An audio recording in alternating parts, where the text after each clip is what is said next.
So, Chris Thomas, Chief Connector at Grow Exponential Consulting. Thank you. This is another segment from the Workplace Theater podcast. You can find us on YouTube at Workplace Theater and all podcast platforms. We're excited. This is our leadership series.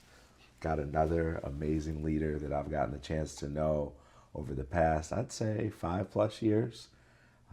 Bradford and I met back in maybe 2019, 2020-ish, around there. Yeah, a little before that. And man, just to give him some kudos a little bit, been in the staffing business for a long time. IT, kind of played a couple of different arenas there.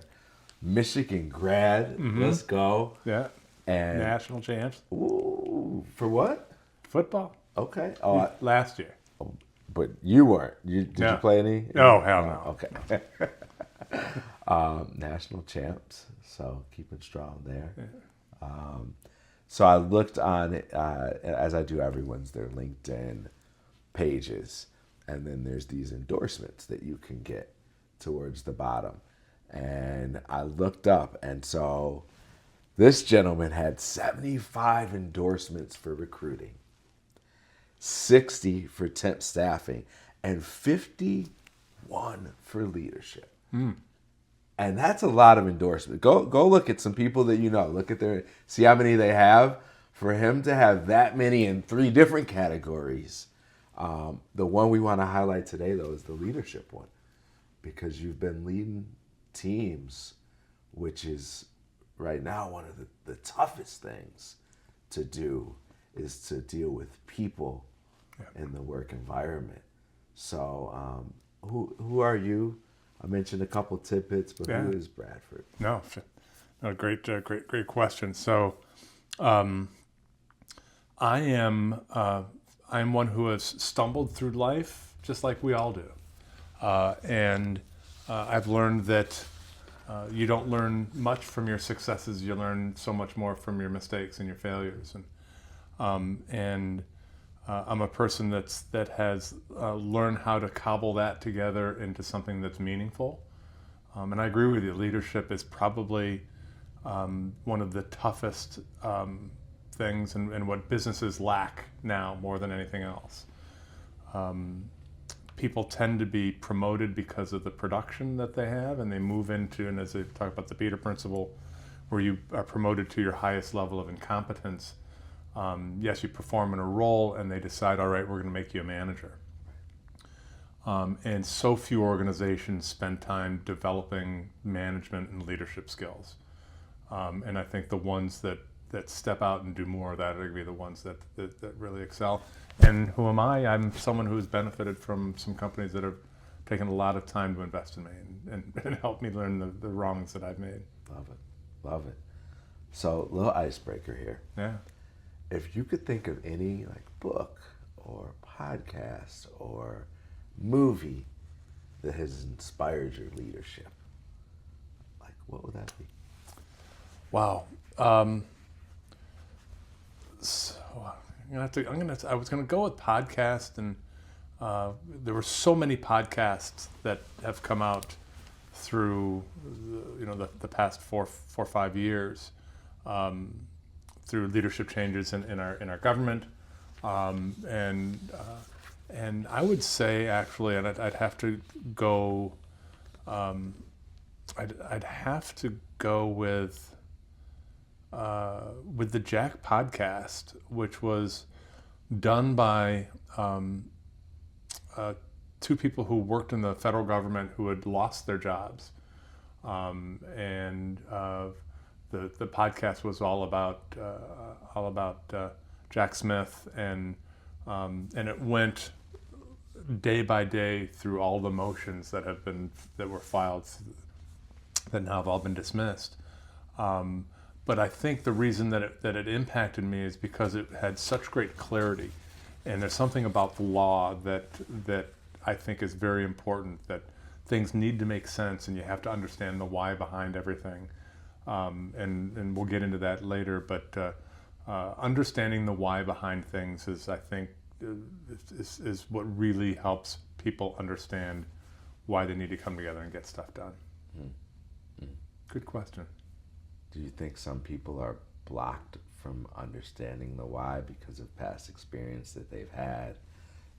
They're kind of looking narrow visioned a little bit. 100%. That we all do that. Yeah. We all do that, and so that's why the skill of being able to not just once but over and over again recommunicate the why behind things allows them to put whatever roadblocks they have in the past and eventually see because of the repetitiveness of it, what the why truly is. Love it. So things are changing in life, right? As they always do. Yeah. We were just talking about that change is forever, and people are impacted by that tremendously in the workplace. And so with kind of those changes now, whether it be political or whatnot, what do you see as one of the biggest challenges in building a great team? Well, we're seeing it change back now, but obviously through the pandemic, we went to a much more fragmented workforce, people working remotely and people working hybrid. In my industry, we've always had brick and mortar branches where we had 40, 50, 60 branches across the country with leadership and with salespeople and with delivery people. And I think the pandemic showed us that you didn't need to have that. But what has changed, I think, is how do you manage people remotely and stay connected and be clear in your expectations and measure those expectations. And I think that, and actually what I've seen as I've been recruiting in the remote and hybrid space are people that, one of the skills that they're looking for are people who have been successful working in a remote or hybrid environment where they need little to no supervision on an hourly basis, but they just get it on that weekly or monthly basis. Huge change, and it's going to be coming back. We'll see. I think a lot of companies are wanting a lot of their workforce to come back into the workforce and workplace. Yeah, I'm seeing that, and thank you for bringing that. I really appreciate that. I think that we're gonna see a pivot. I think people and employees are gonna combat that. If they're not given the right amount of sick time and the right amount of PTO. Yeah. Because there is evidence that can point to that one was more effective or people felt happier because they had more time at home. But I think, did it connect people more with other employees is what we have to think about. And I think that's what these employers are thinking about. It's like, it's great, you got to do more on your free time and you felt more holistic, but it's about the numbers. Like, that's it. It's about connecting. Ultimately, Ultimately, all business is about moving your product, your service forward, and competing in the global workforce and in your market space. So it's how do we identify high performers? How do we motivate high performers? How do we keep them? And when you are disjointed from them, when you're not there and seeing them work day in, day out, how do you judge whether or not what their work product is? And it's an entire paradigm shift in how leadership needs to be. And you also have to recognize that yes, there's a degree of allure of yes, I get to work from home. I've got a little bit more flexibility, but there's something about not going outside every day and going through a commute and walking into an office and greeting your teammates. There's something about that gives us community that is lacking in a remote workspace. And I think as a leader, you have to stay on top of that as well too. I love it. So in addition to starting to bring people back in person, for those organizations that may be like, maybe we want to keep this remote thing going, and for the the ones that are bringing people back in person, like how can employers and organizations engage people more? Yeah. Like what are some things, especially with so many distractions and this going on and this political and this, right? Yeah. Like how can we like keep that here but really keep our employees engaged? Yeah. So it's we were talking a little bit earlier before we started about the culture of an organization, and your culture and your values need to be something that you continue to talk about, and as long as you are as long as you're hiring people that share those values, and you keep the values at the forefront of what you're doing on a daily basis, then those are the things that are going to create that natural connectivity. When you've got a workforce that where you've got people that are sitting outside of that value structure, they're always going to be the ones that are going to be sort of pushing the buttons and causing problems, and you've either got them to get them to adjust their value structure, which is very hard to do. Values don't change. They do, but they change very, very slowly over time. Or you need to help them find something else to do that aligns with what it is that they really want to do. I think we try to, because we are.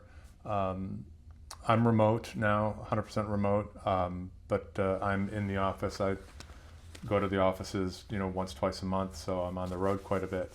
And I think it's important to do things outside of work that allow you to get to know each other on a more personal basis. I just flew all my people up to Milwaukee in the dead of winter in January and had an amazing time.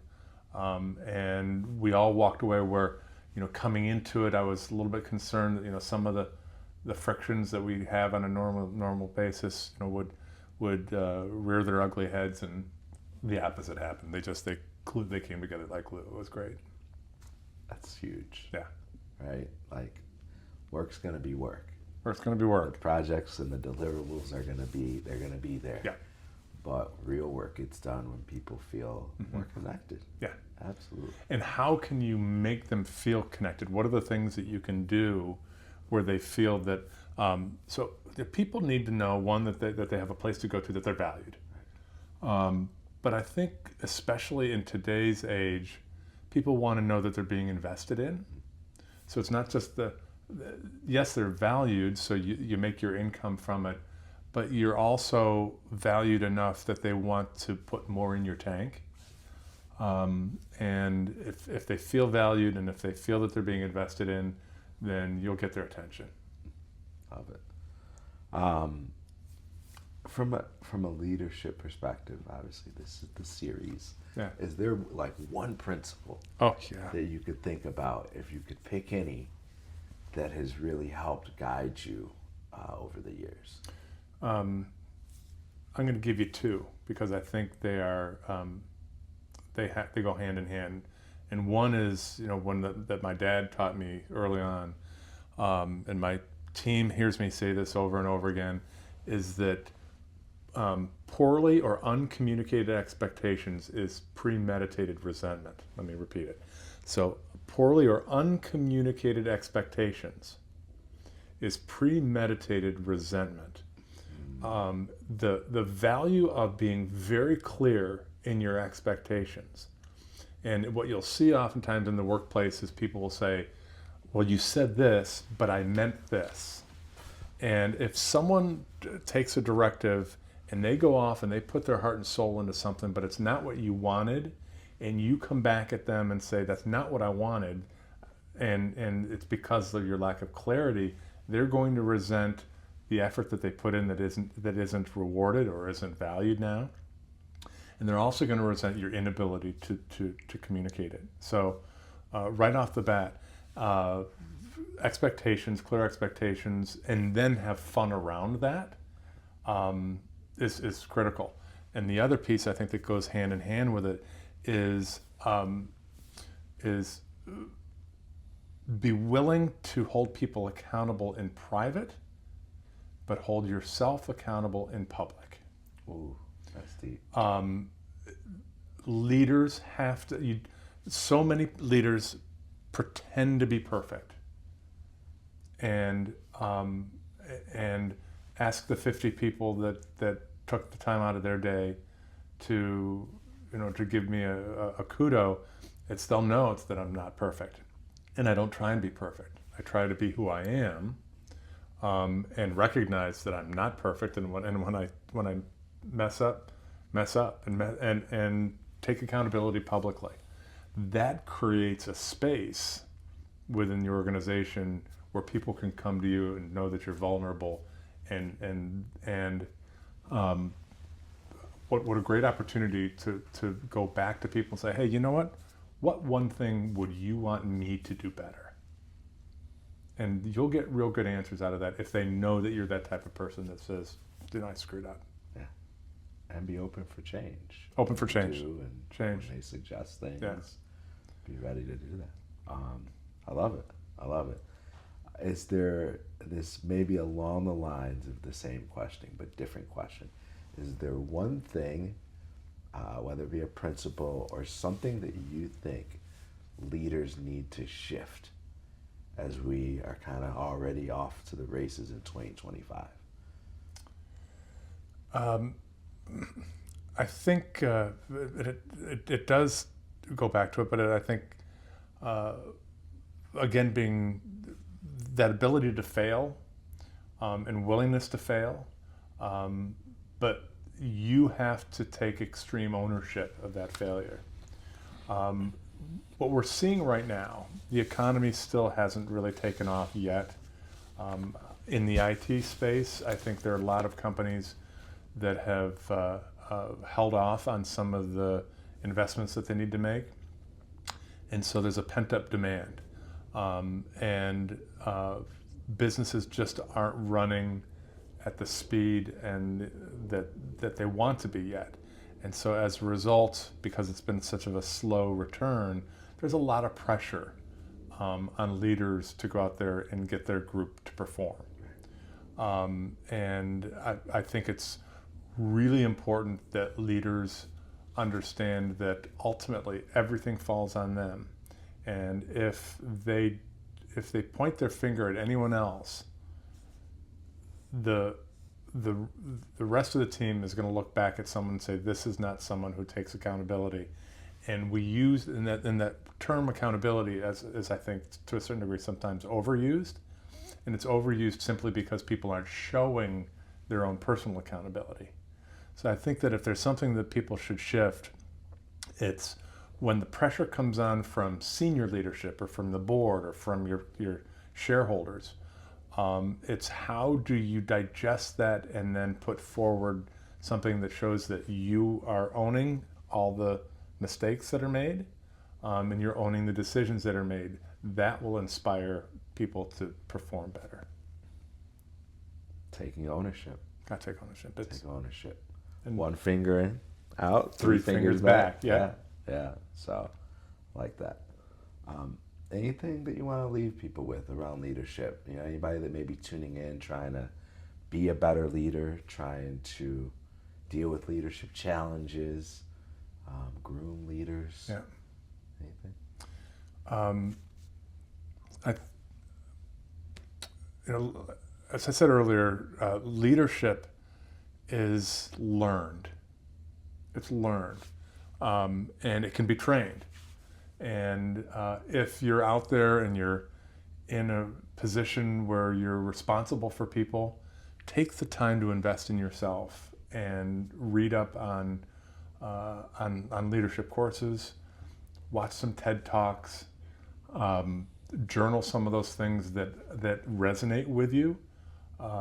And there are so many cute little things that you can do throughout the course of the day that can become part of muscle memory to be better in your leadership role. And find those and do them for a couple, 3, 4, 5 weeks and find out if that's really who you are and how you feel. But be honest, be yourself, be very clear in your expectations, and have fun. Have fun. We spend so much time at work, and here in the United States, it's different in other countries, but here in the United States, oftentimes we define ourselves by what we do. Whether that's right or whether that's wrong, that's certainly one of the reasons that our economy and our market has exploded and been so big for 200 years. But have fun at what you do. Have fun at what you do. Yeah. That's part of that. That's part of that work-life balance. That whole thing that do what you love and you'll never work a day of your life. You'll probably work pretty hard at that. Yeah. Love it, man. I love it. This has been an awesome segment, man. Your wisdom. I knew there was a reason. It's so wonderful to see you again. Yeah, man. Yeah, and I'm appreciative of it. How can people find you though? Or Sure. I know you're in the staffing business now. Like, what Yeah. do you want people to know about? So I'm running an organization called TeamSoft, which is part of the PeopleLink Group. PeopleLink Group is based out of South Bend, Indiana, and it's owned by the Group Crit, which is a French-owned staffing company. So we're publicly traded out of Paris, but you can find us at teamsoftinc.com, and we really focus on placing project managers, software developers, business analysts, network and infrastructure, and cybersecurity people for long-term contract or even direct hire. Beautiful thing about this industry is that we help companies compete in their international workplace, and we solve problems for them. But how we do it is we put people to work and give them meaningful work and put bread on their table and have them be able to come home and provide for their family. It's a great industry. I love it. Yeah. I love it. Well, thank you all for tuning in. This has been another segment of our leadership series on the Workplace Theater podcast. Keep tuning in.